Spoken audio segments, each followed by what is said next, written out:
Hey, what's going on, everybody? Matt Holmes here with BodySynergyTraining.com. I'm excited for this interview we got today. I've been trying to track down, another guy named Matt for the show for, our feature Fridays here.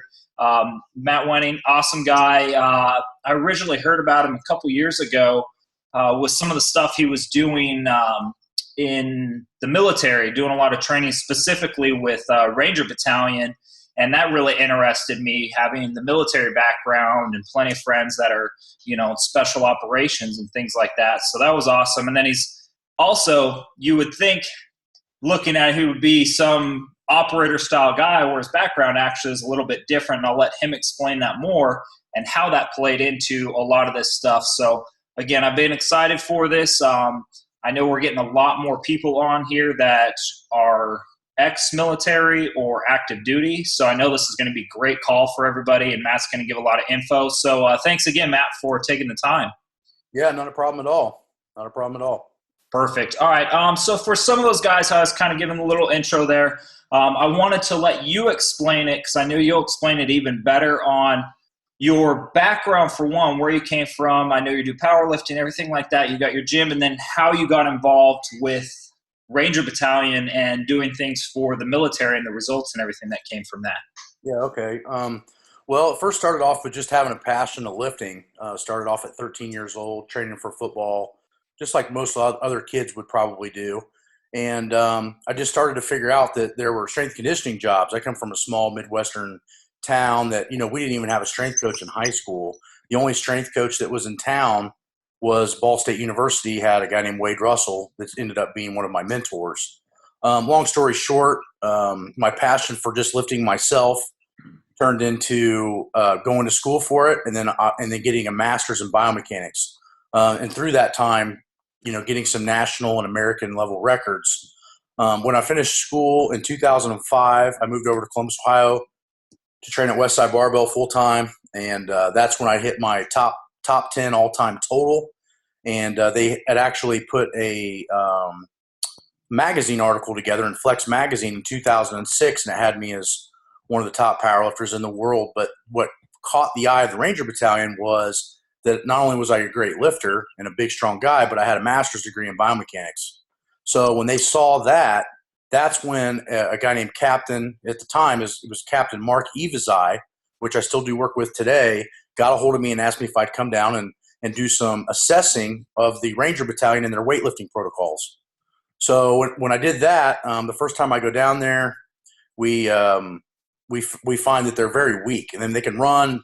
They have a kind of a basic lifting template laid out, but it's nothing special.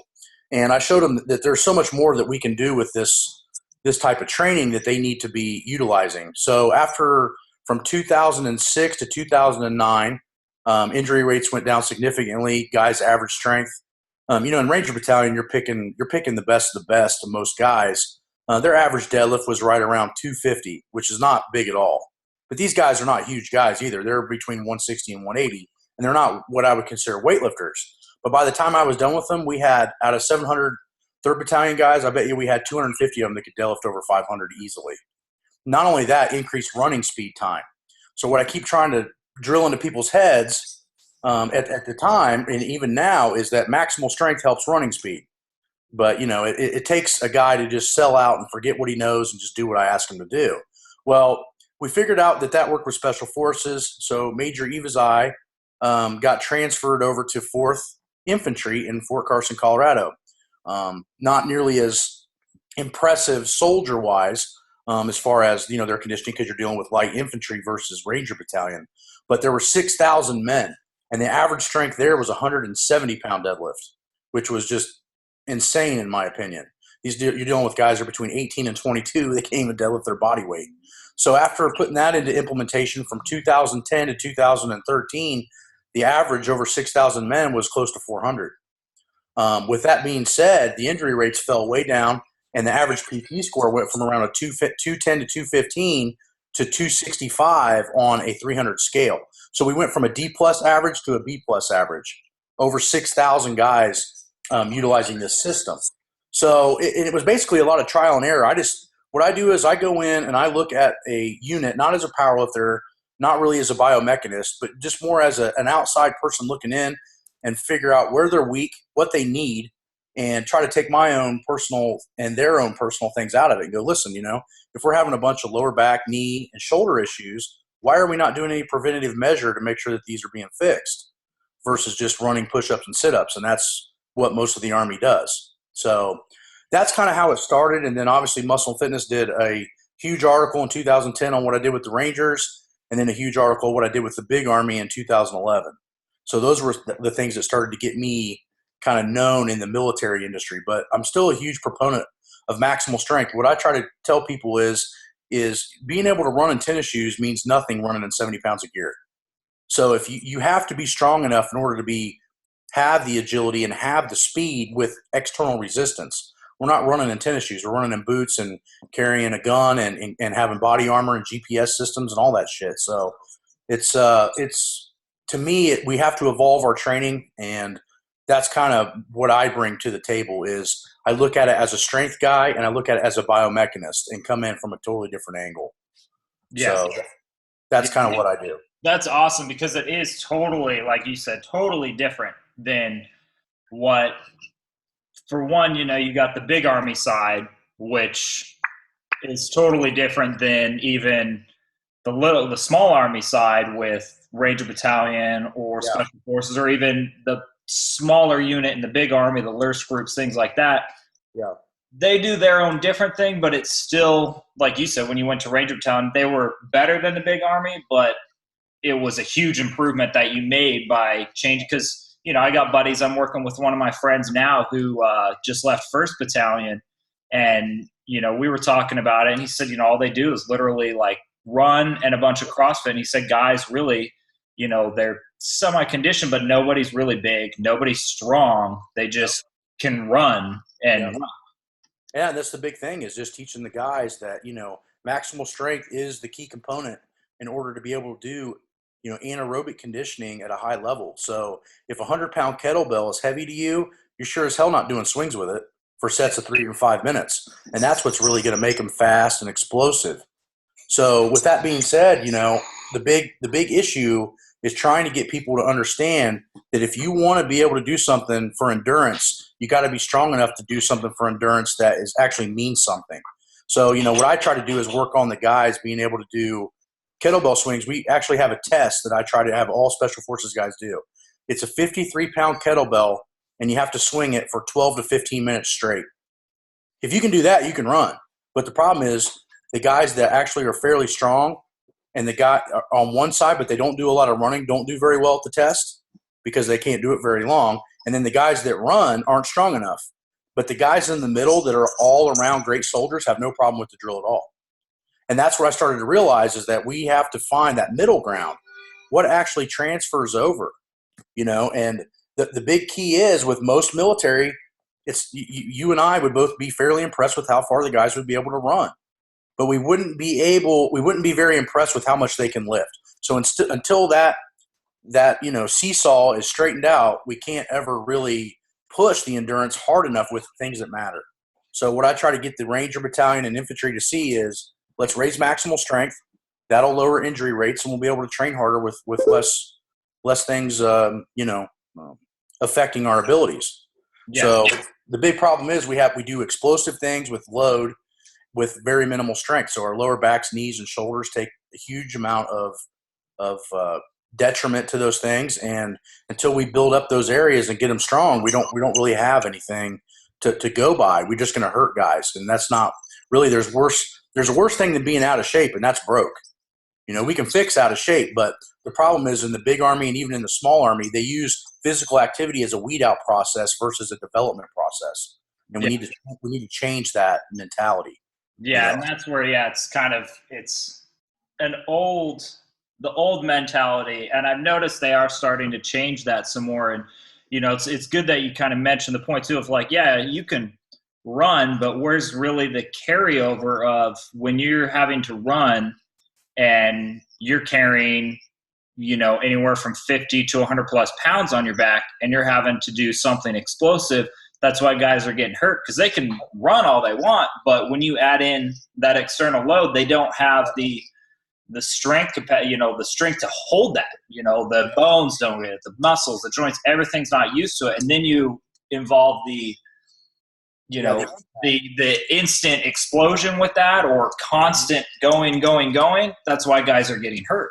Yeah, that's exactly right. And, that's what we try to alleviate. But the hard part with trying to make any change in the Army, I've been very fortunate to have bosses that have, one, stayed in the Army and obviously keep moving and progressing up the ladder of command.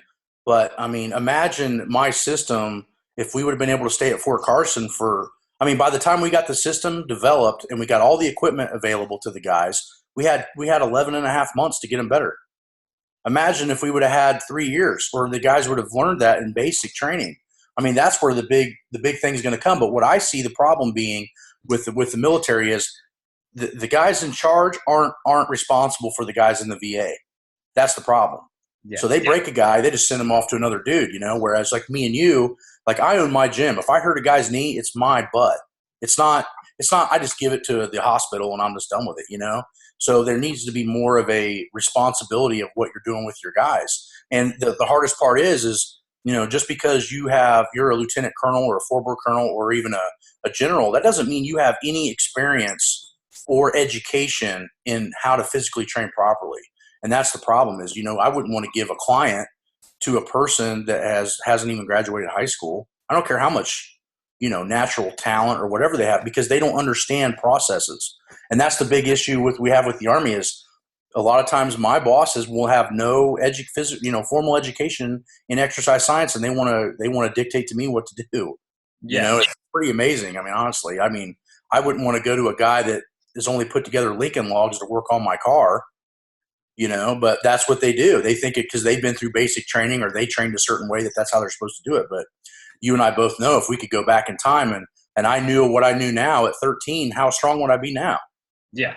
I would probably be a lot stronger because I remember all those pitfalls and why I hit them, which made me a more educated coach. But on the other end of the term, if I can't give that back to somebody else, and teach them faster, then we're not making any progress anywhere. So, yeah. And it's good that you bring up that point too of, I know the Army has like their, I can't remember what the course is called where Master Fitness Trainer. The instructors go and they learn to do physical training, and it's really a horrible. Like when they come back, you do some stuff in the book, but what they're teaching in the book isn't really teaching like what you and I know on why you're doing it, how it actually works, and how to make it better. It's just it's so political and bureaucratic that the problem is they don't want to get anybody in there that feel like they can't teach the basics. And what was funny was my class that I developed for Ranger Battalion and then modified it for infantry was basically a 1-week class. It was 25 hours of hands-on work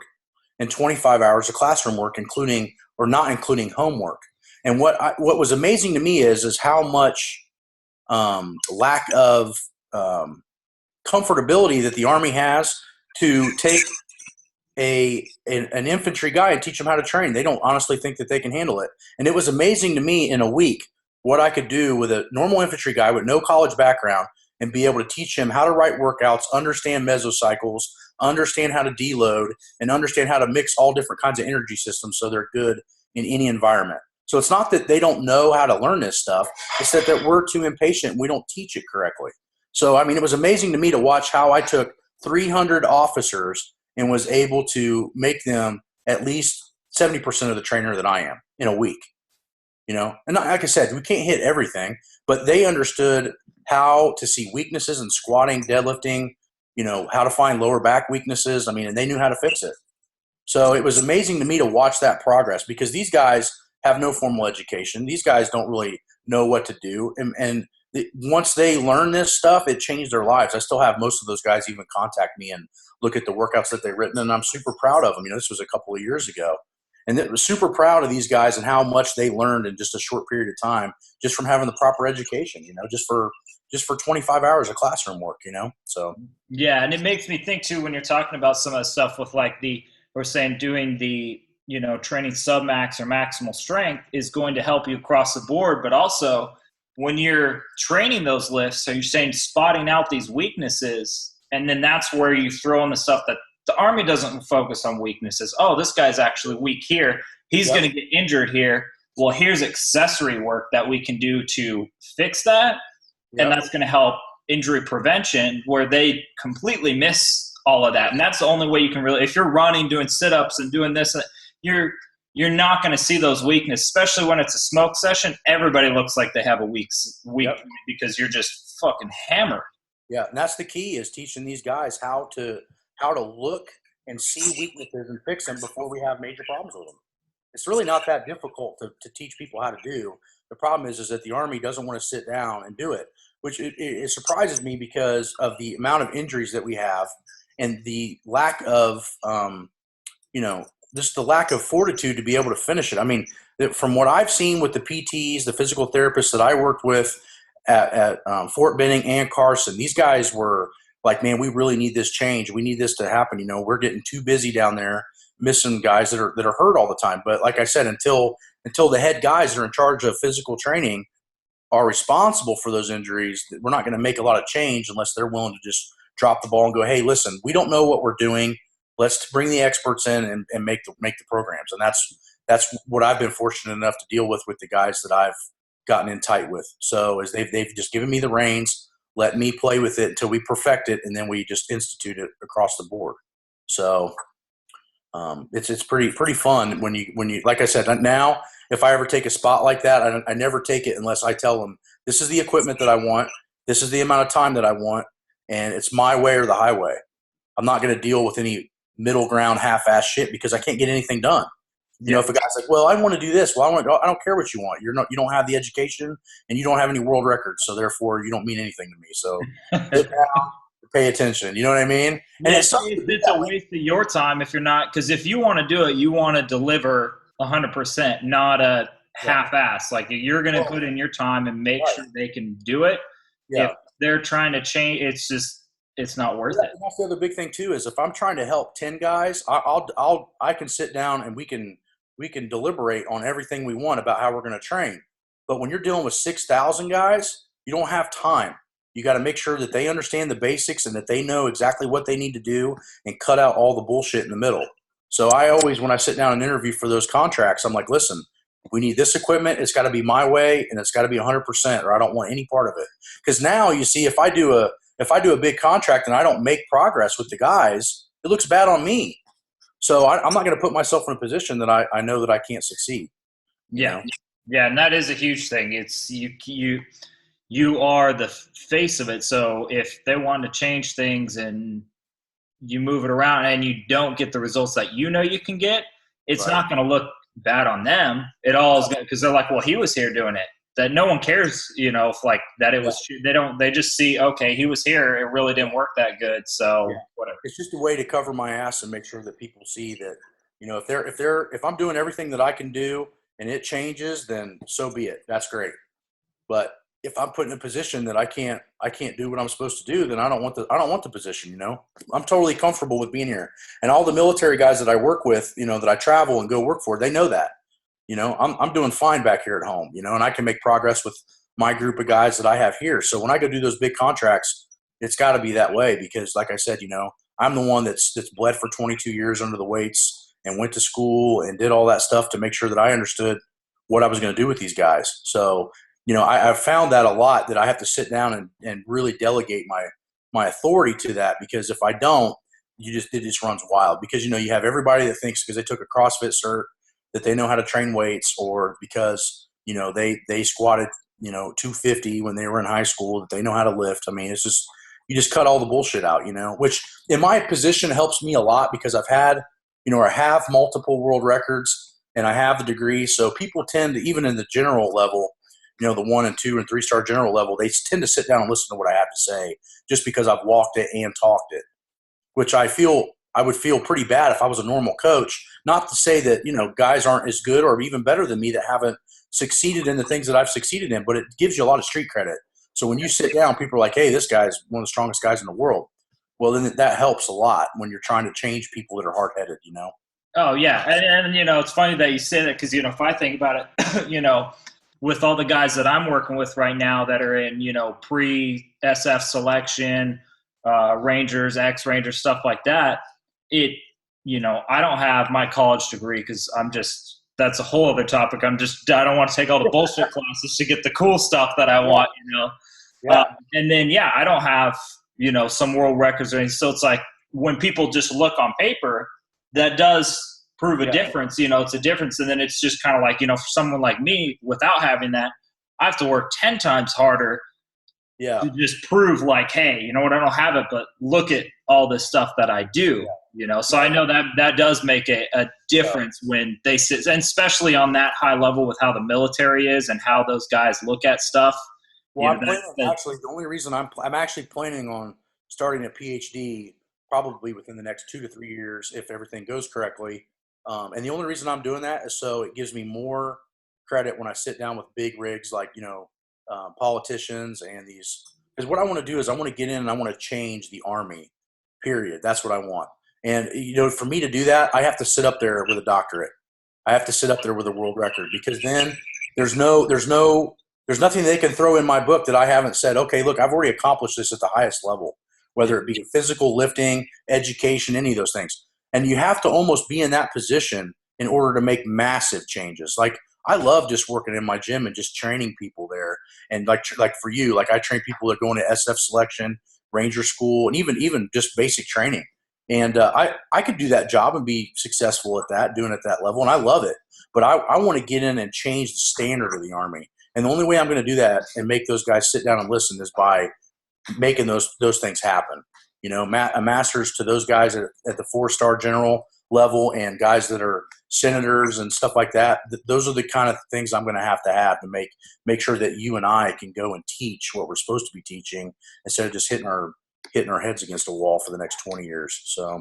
Oh yeah, and I'm right there with you. After being in and seeing also, all of it from the big Army to the little Army. It all needs to have a change, because it's just going to make it's going to make the performance better, not just even in the Army, but all branches as well. Well, the big thing is that in performance is great, but the real issue is the injury rate. I mean, not a lot of people know this, and I tell this to everybody. We have a 33% non-deployable ratio in the Army.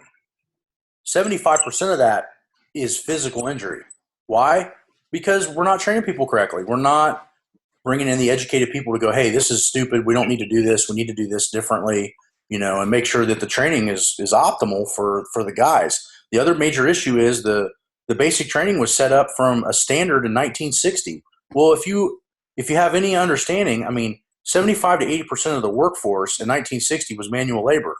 So when you got a 18-year-old kid sign up for the Army, chances are he was helping his dad or his grandfather out on the farm, baling hay, moving around, had gym classes, and everything that they did for fun was physical activity. We don't have that anymore. You get kids that played, a couple years of like Halo on PlayStation. They want to show up and be in the Army, and their body fat's 15 to 20% higher, and they don't have as much muscle mass. And then you're asking them to go do high impact loading when this one kid, in 1960, he was baling hay every summer and doing things in the winter and, helping with farm animals, whatever it may be. It was physical labor. So we're getting a guy, I think the last stats that I saw, the average guy coming in the Army in like 1960 was 165 pounds and 16% body fat.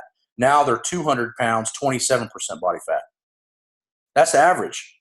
Yeah. So you're going to tell me you're going to start those guys at the same position? Hell no. You're just asking for it at that point. So yeah, that's what I see. I totally agree with you on some of that. And slowly it's making change. Like I know within the big Army, things take a long fucking process. Like the big Army is like a freight train. It takes forever for it to get up and roll into speed, but once it does, it doesn't stop. Yeah. And, so luckily, if my bosses keep moving up, I'm supposed to get some work in Fort Bragg here pretty soon, and then maybe some work down in Kentucky. If that happens, then like I said, the only thing I can do is just keep preaching this out and keep teaching the classes and get the guys a little smarter and get the guys to work a little harder and teach them, how to train properly. We keep doing that, we're going to make some changes. But the key is we got to beat them with numbers. And, there's just not enough of us to go out and teach hundreds and thousands. I mean, I could literally teach that class that I taught at Ranger Division in the big Army for the rest of my life. Yeah. To make those changes, So that's kind of what needs to happen. So we're working towards it. It just takes some time. Yeah, exactly. And that's the kind of, with some of the stuff I'm doing, I know it's going to take time on a lot of it, because like I said, it's mostly you just got to keep at it, and then getting more people. Like, that's a goal that I want to do, is like, we're doing our stuff, but get other people on board, because if it's like just a couple, it's going to be harder. But when there's a lot of other people, they're able to go out and teach. Like, you can only be in one place at once. I can only be at one. If all these other people want it, which we know is going to help build that momentum, you can't do it all at once. So you got to have other people that are qualified and know and can teach the same system that you're teaching at Bragg, and someone's teaching, even at Pendleton, in a totally different branch. Yeah, I think the if we could get, I think CrossFit came in at the completely wrong time. Like, it just, as far as popularity, I think if it would have held off a little bit longer, it wouldn't be such the thing that it is in the Army now. And I don't really have any ill wills towards CrossFit. I don't think that it's a bad situation overall, but the problem with it is it teaches people to train like fucking idiots. Yeah. And that's not good. I mean, they don't realize that the people that are really good at this stuff, they're good Division I wrestlers. They have these massive amounts of work capacity that most humans are never going to have, no matter how much you practice those lifts. And I think that, it coming into the Army and trying to make such a stable of how to train has really set us back a long ways in the science portion of training. I mean, I don't know how much we have to defend. Like, I just talked at that TSAT conference out in the tactical conference out in San Diego 2 weeks ago, and it was amazing to me how many questions that myself, Dr. William Kramer at UConn, and a few other people had about how to train like CrossFit style. And, they don't even realize that, what they're doing. It's just so easy to do that people gravitate towards it because you don't have to think. But the problem is when you're dealing with the human body, you're dealing with the most complicated piece of machinery in the entire world, and how it affects hormones and muscle contractions and all those things, that if you have a simple program that is very simplistic based, you're going to get simple results. You're not going to get advanced results, and you're not going to fix anything really. And that's the problem with the CrossFit, is it makes it appear that it's very simple to train, and that's not the case. So. Yeah, and especially if you're trying to implement something in, that was going to be something I was going to bring up. So it's kind of perfect that you brought it up now. Is one of the things with it is, like, I think it's great, but I don't think it belongs in the military. And I think a lot of the military is actually starting to notice that, because I know some areas are like, some units or battalions are like, we're going to kind of back off. And some people still do it, but they're noticing, like, some guys are getting injured because, again, they don't know what the fuck they're doing. Yep. And like I said, it's super on the big level. If you want to teach that, and if it really is going to help, it's way too complicated. You're not saying like a squat and a deadlift aren't complicated, but you're not teaching all these Olympic lifts and all this crazy shit. Yeah, the key is you don't put the the chicken before the egg, or however you want to describe it. I mean, these guys can't even back squat correctly, and they're worried about power cleans and overhead squats and shit like that. I'm just like, my God, you want to beat yourself against the head, with a baseball bat. But if we can just get the Army to realize that you have to be strong at squatting, you have to be strong at deadlifting, you need to be good at anaerobic endurance, i.e. swinging kettlebells, dragging sleds, and you need to be fast at sprinting. The last time I had my guys go out and they were deployed for pretty much about 8 months, I had them basically try to remember as much as they could how much of their work was sprint, how much of it was ruck marching, how much of their actual work, not their training. And 80% of their taxing ability was being able to sprint less than 20 yards. I have no idea what that equates to, or why we have our guys run anything more than a half a mile to test anything. If they're never running more than 20 yards, then why are we testing a 2 or 3 mile? To me, I would rather see a guy be able to run a 50-yard, 40-yard dash in full kit, like, under 6 seconds. To me, that's impressive. Yeah. I don't give a shit how fast a guy can run a mile, because it has nothing to do with our job, with their job. So I always look at it from job requirements. And like I said, the reason the Army likes to use a lot of the stuff that I use is because that's where they're weak. If all of our guys were good weightlifters and shitty runners, believe me when I tell you that I would tell runners to come in and help them. Yeah. I'd say, my work here is done.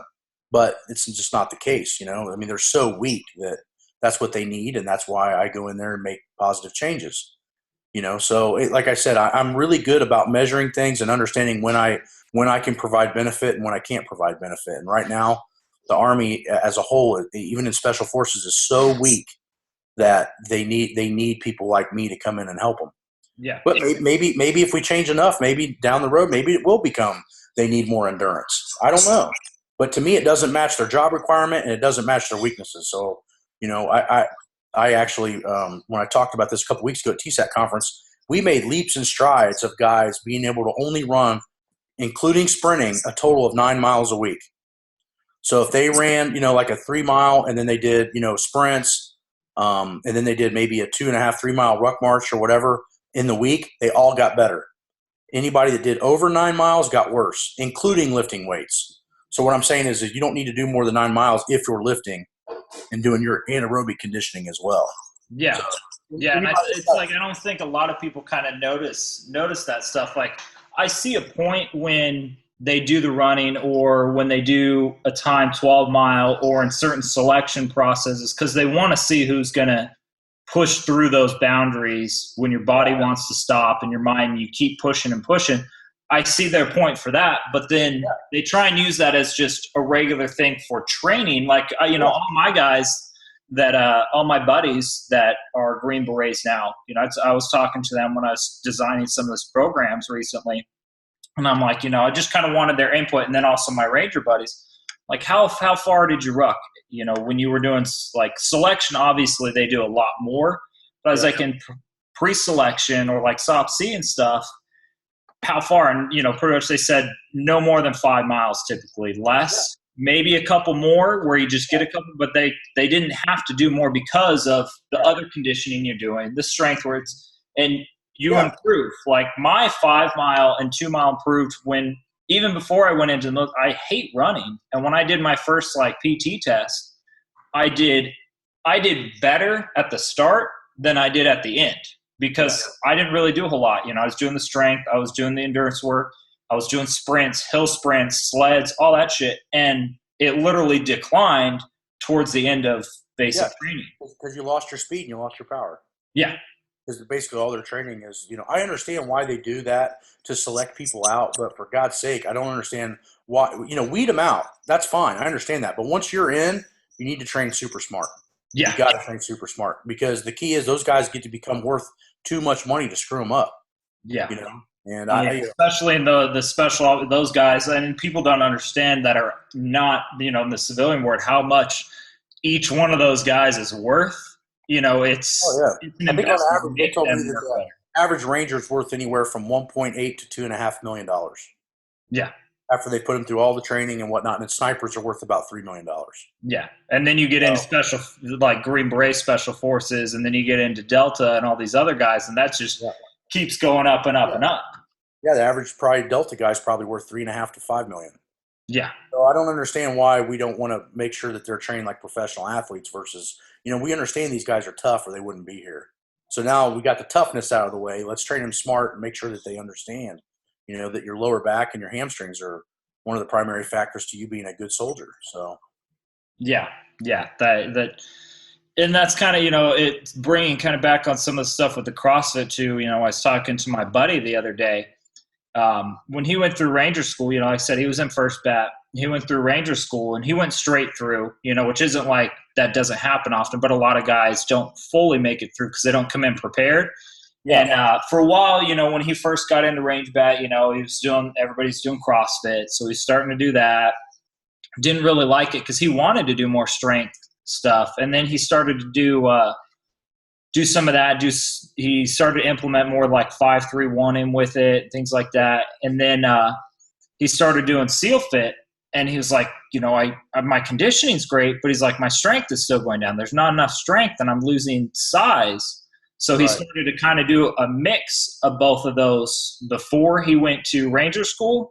And he's like, it obviously had the mental challenge aspect of it, but he's like, overall, he's like, it was easy. It really wasn't that hard, the physical aspect, because of he was training right. He had the strength training in with it. Yeah. He had the endurance, things like that. Well, that's the big thing people don't realize is maximal strength is a key component to endurance because it's all perceived exertion. If I deadlift 600 and I can do it pretty easy, then if I have to lift 200, 200 is nothing, Mm-hmm. 33% of my max. But if your max is 250, then now you're at 85, 90% of your max.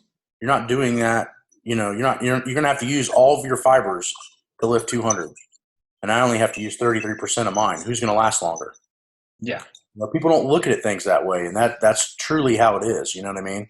Especially when you deal with anaerobic endurance, which is probably the most important factor to a tactical population is anaerobic endurance. Can you do something hard for a decent amount of time, not something easy? So, if running was hard, then people wouldn't be able to do marathons.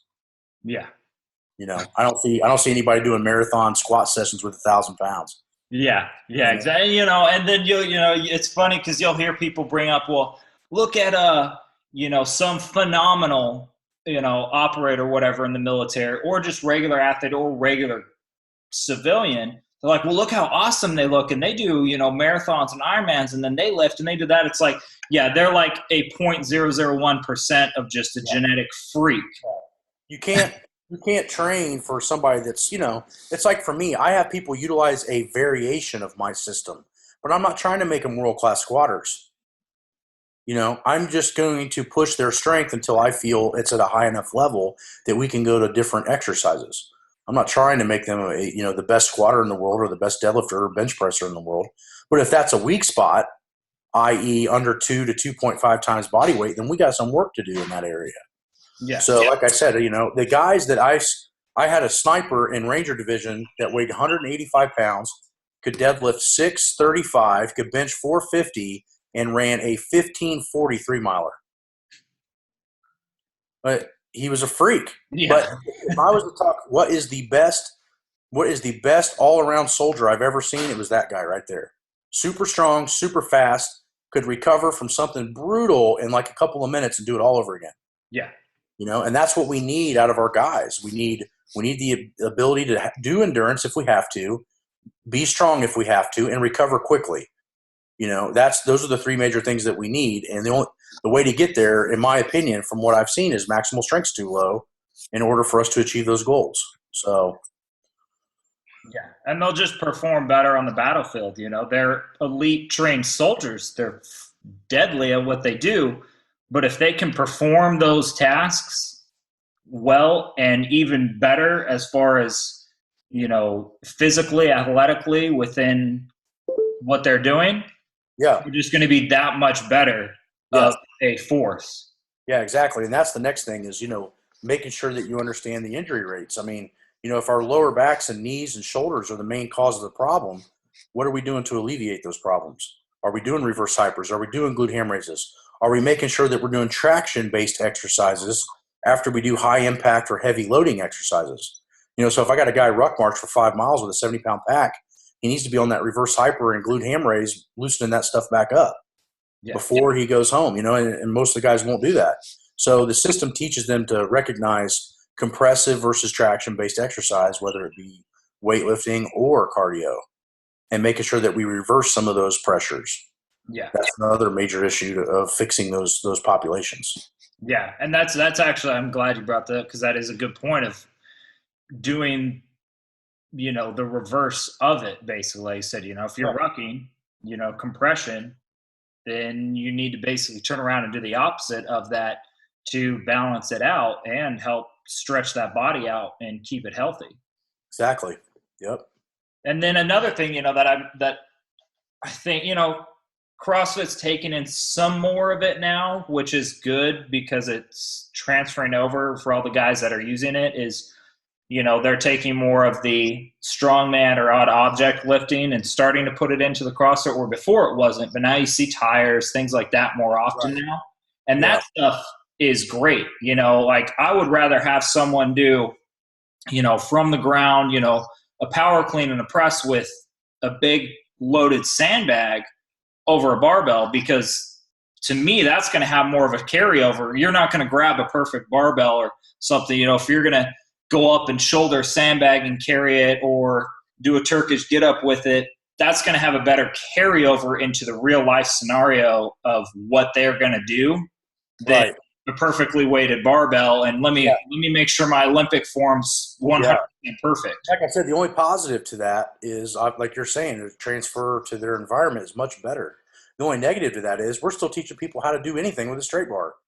So, I mean, you want to get a guy deadlifting 350, Yeah. 400 before you teach him how to lift a 150-pound, rock. I Yeah. mean, you see that all the time. Guys, oh, I see this on World's Strongest Man. Well, do you understand that Zydrunas Savickas can deadlift 900 pounds? That's why he can move those 300-pound stones like they're nothing. Yeah. And that's where I try to get people to realize is, yeah, you don't want them to be perfect at lifting those, like barbells and things like that. But in reality, you have to have a base strength before you can start playing around with the other stuff. And like you and I both know, CrossFit is not smart enough to tell people, hey, you need to build this base strength before you go try, I mean, they're using snatches as an endurance exercise. So what are they going to be doing with these stones that are, going to put people's back in the 100% hurt locker? I think we should just, like I said, stick to the basics. And once you master the basics, then you can play around with whatever you want. I mean, a lot of the stuff that I train with is probably not safe for a beginner to do. But at the end of the day, it's safe for me to do because I've got that base level of technique that it won't break.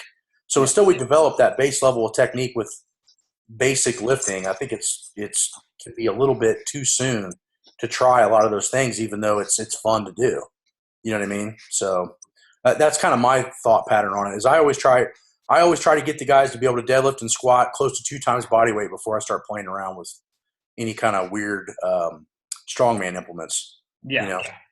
So Yeah, and that makes sense, building up the base, because those two lifts right there are going to build up a lot.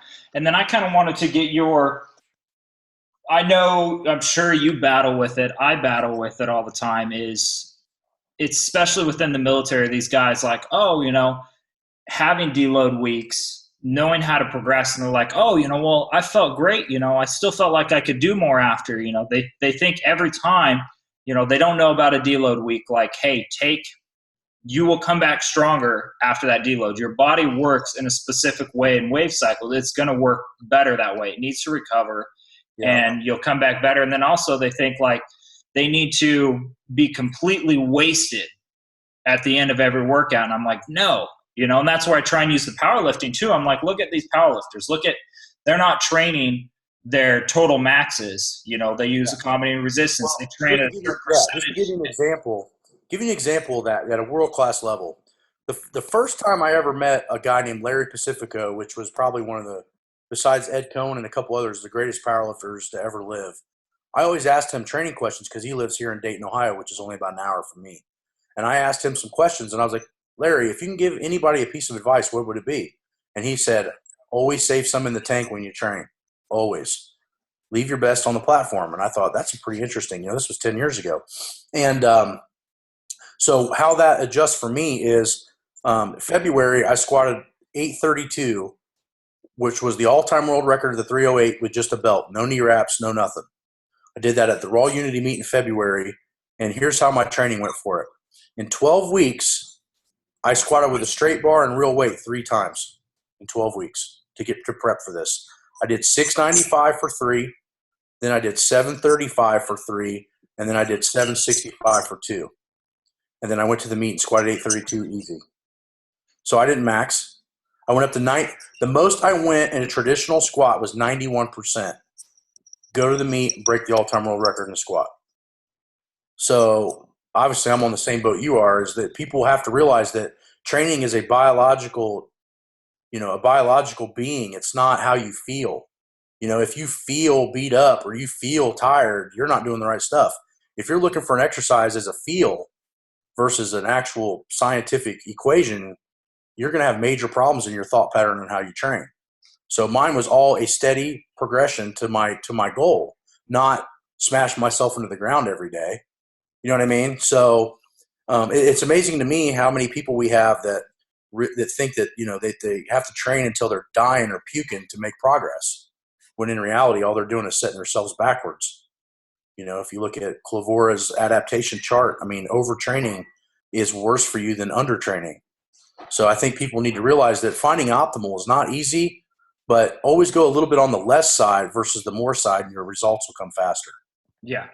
Like an example I can give right now for people too is one of the guys that I'm working with, I'm doing some stuff with him, and now the other guys that he's with are kind of catching on to it. And he was like, oh, they just told us that in like 2 or 3 weeks, we have to have our SF PT test before they go into selection, things like that. And he's like, I feel like I need to get my conditioning up, this, and this. He's like, should we add in 2 a day? Should we do this? Should we do that? At the end of this day, because every single time I have him message me, let me know how he feels. Like, we felt like we could have done a little more. Should we go and do this and do that? I'm like, I understand your concept because it's normal.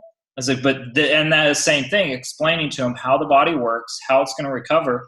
And if you smash yourself all the way up to that thinking like, well, I need to work harder so I can get better results, you're going to go in worse than leaving a little left in the tank. You dug yourself a hole that you're not going to be able to come out of in time. And the other people don't realize is, with that style of training, like I said, less is more, and understanding. One of the greatest things that I ever got told in school was, it's not what you can do, it's what you can recover from. And if people can remember that, that makes a huge difference. It's not what you can do, it's what you can recover from. A lot of guys that come to me for special forces training and those types of things individually, they pay me to put the brakes on.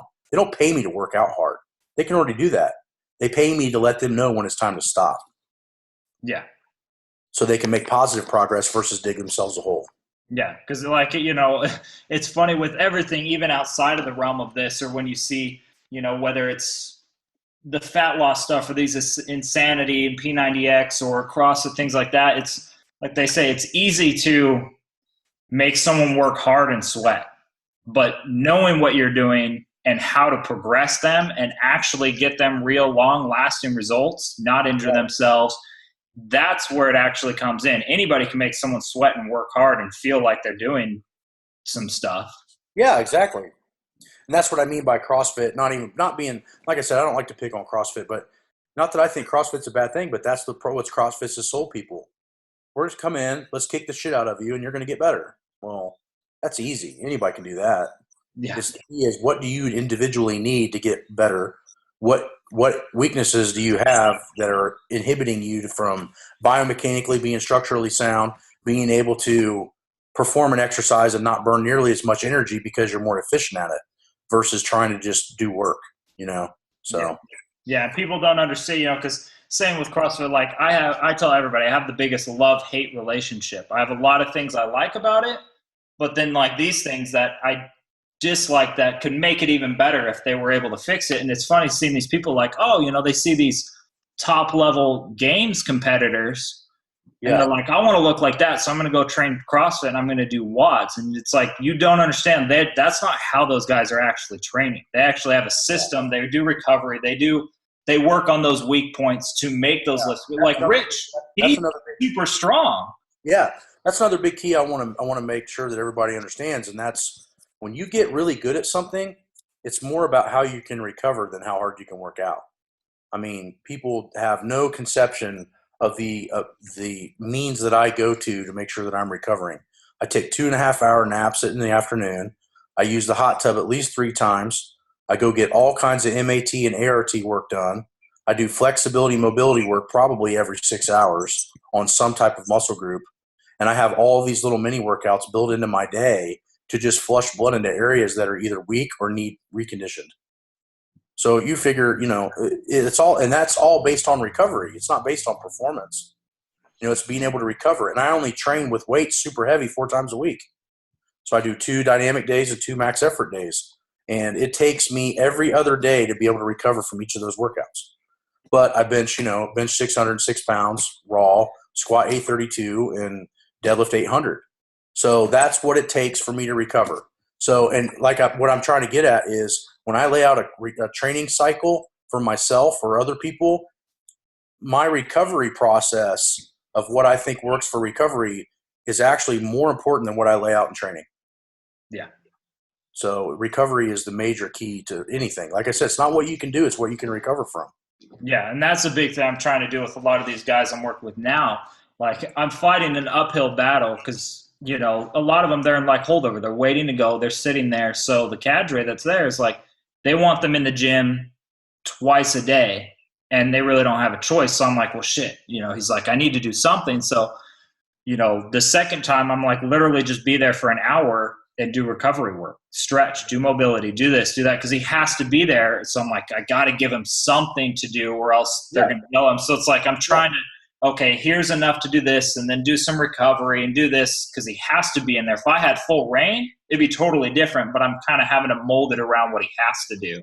Yeah, exactly. And so what I do with my guys that have those kind of limitations, especially in the Army, is I have them do like, workouts with like literally like 10-pound dumbbells. I'm like, do 100 reps straight with the bench, just nice and steady, but work through the burn a little bit. But what it is with those kind of stuff is you should feel like you did nothing the next day. You should not be sore from your recovery workouts. Yeah. So that's kind of a whole nother topic, but you definitely want to make sure that you're building in your recovery. And I would have, anywhere from 3 to 5 hours a week built in, like stretching, hot tub, hot cold contrast showers, mini little tiny workouts with very light weights, those types of things. Yeah. Yeah. And it makes a huge difference. Like, my morning routine is, I get up, I have my coffee, protein shake mix, I put on like an audiobook or something, and I spend about the next anywhere 30 minutes to an hour, depending on how I feel that morning, doing with the lacrosse ball, the roller, and doing mobility work. And Right. it makes a huge, huge difference in my training. Yeah, exactly. And that's what it is. It becomes about ability to recover, not the ability to train. Yeah. Yeah. And people think, oh, I need to be in the gym, well, shouldn't I be there 6-7 days a week? And when I tell people like, yeah, I've been in the gym 6-7 days a week, and they think I have to be like, but I'm not training. I literally will go in and I'll put a slight incline on a treadmill or something, or go outside and I'll just walk. Yep. It's just, I'll just walk, or I throw like my kit on. So it's like I sweat, I'm breathing a little heavy, but I take it off and I'm like, okay, I'm done. Not hard. Yeah. It's all about building up that weekly and monthly and even like yearly volume. Like I do 200 reps of dumbbells every time I go in and do upper body for bench press. Now those weights may vary from 25 pounds to 120 pounds. But if you added up that volume over a month, you're talking 20,000 pounds of pressing work. Now times that by 12. Now you're at 260,000 pounds. That's before I even do anything, like even max out or do speed work or anything. Just 4 sets of 25 of dumbbells every day I go in twice a week. But that volume builds up my strength without even me really doing real strength work. And those are little things that you put in that you realize that, how much of a difference it makes. People want to go, well, like we talked about, people want to go in and go, wow, that workout really kicked my ass. It's not about today. It's about what did this workout do for me in 30 days?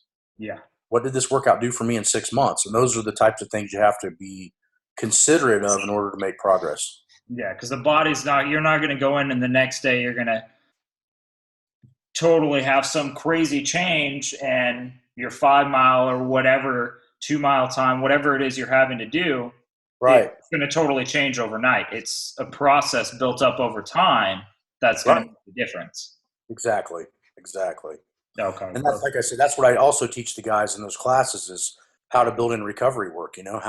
How do you recover? How do you eat correctly? All these other things that are become the major factors in order to get better. So, yeah.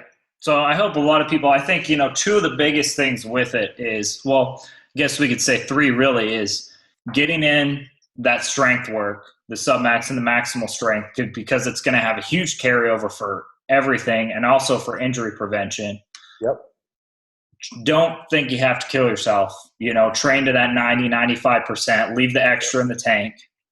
The other thing you want to throw in on that top of that is what Dr. Kramer just spoke at that National Tactical Conference, which is there's only one thing that innervates more fiber, and that's going heavy.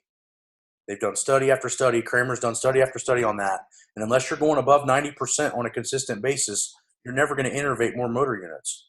So you can do stuff till failure in sets of 25 and things like that. But in reality, if you really want motor units to come out and build and utilize more muscle that you have to go heavy.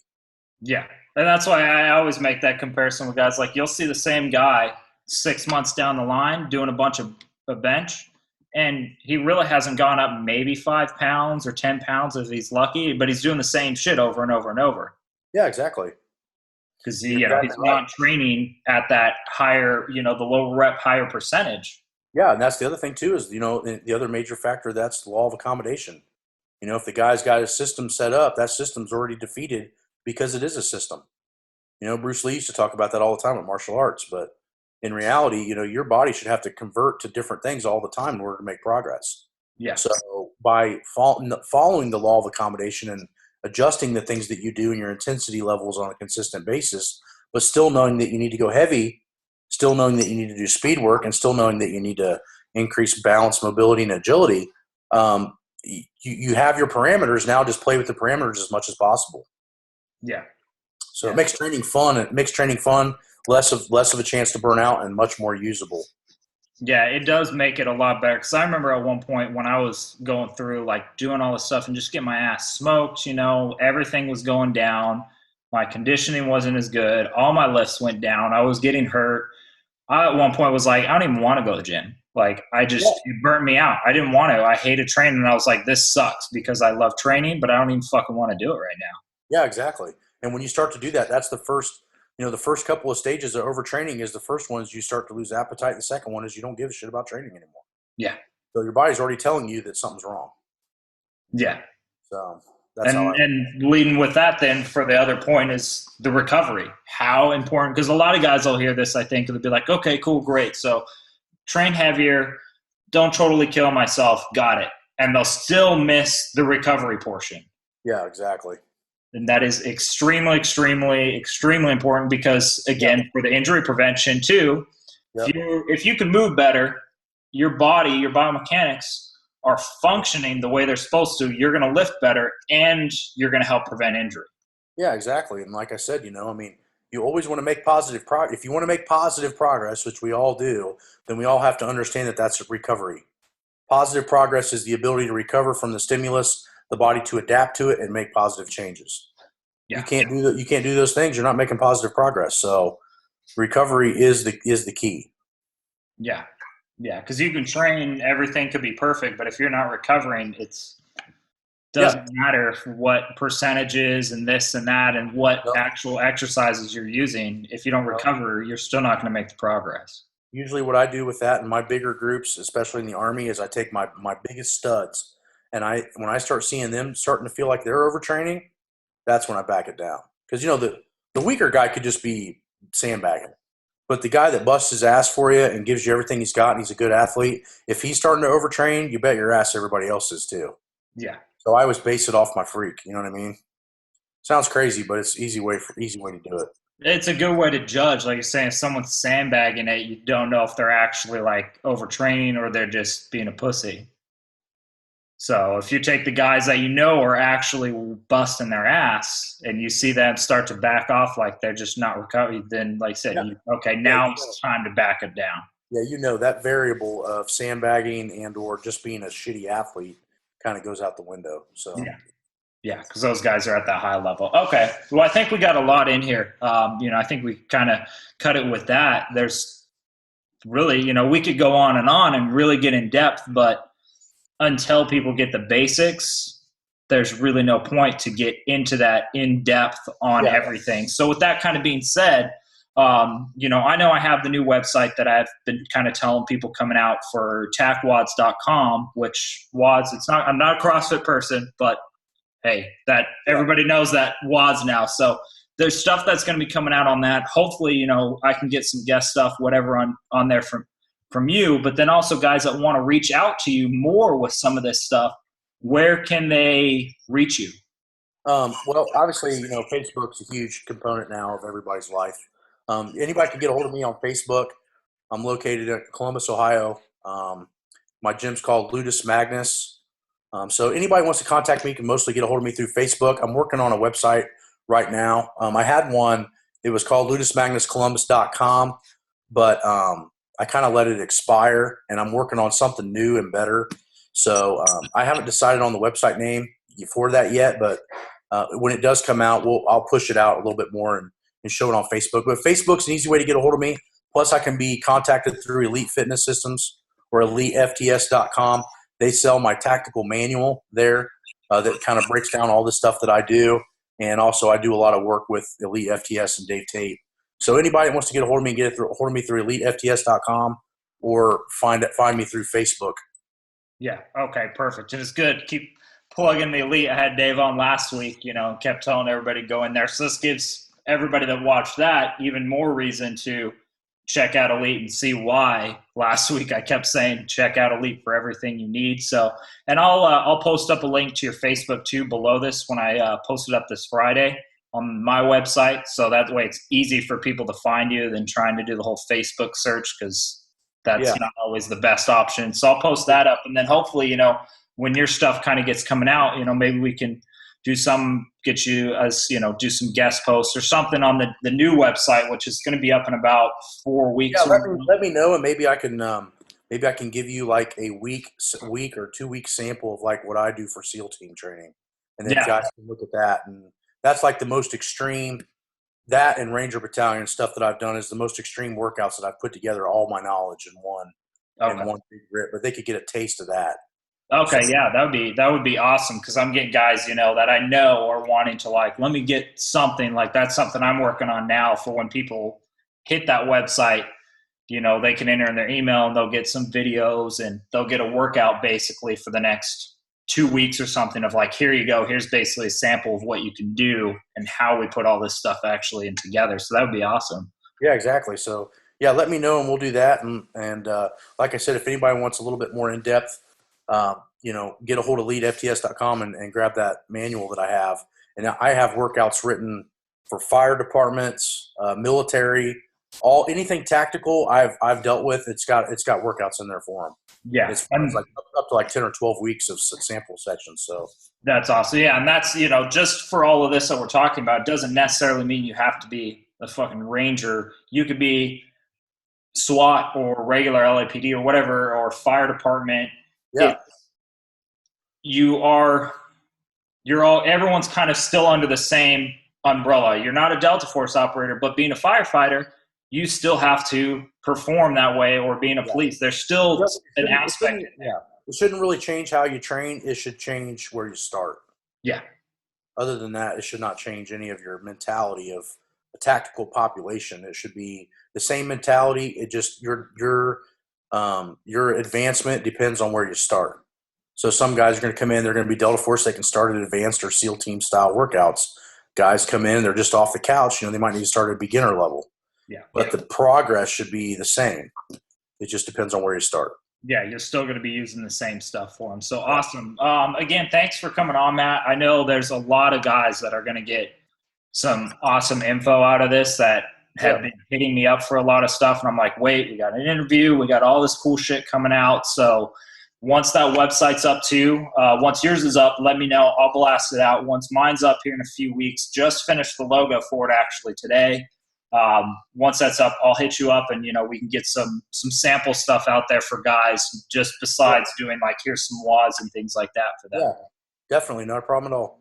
Awesome. I appreciate it, Matt. And again, I hope everybody enjoyed this. I'll post up links below. If you got questions, hit me up, hit Matt up. I know we're both more than happy to help everybody out, and especially in the military, to make sure you guys are not getting hurt and doing things correctly. So thanks everybody for checking it out, and got more free coming soon.